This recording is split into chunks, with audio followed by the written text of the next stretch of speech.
Kapag walang nakita, huwag mong isipin na walang ginagawa ang Diyos, na walang nagbabago.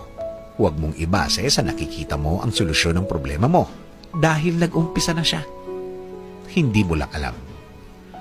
Kasi kung gusto mo ikaw na naman ang masusunod, ikaw na naman ang gagawa ng solusyon, tapos kung nagkaroon na naman ng bagong problema o kaya lumala, ibibigay mo na naman sa Diyos. Hindi ganun yun. Hindi tiwala ang tawag doon.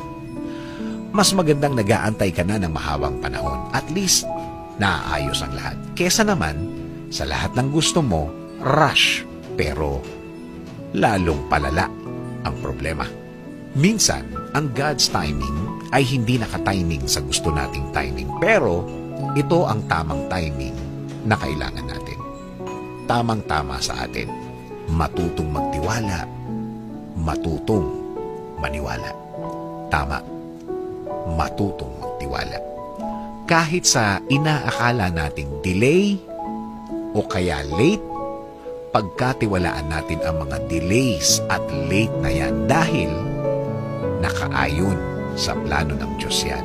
Again, kapit lang, maniwala lang. Sabi nga sa Psalm 31:15, ang aking mga kapanahunan ay nasa iyong kamay. Iligtas mo ko sa kamay ng aking mga kaaway.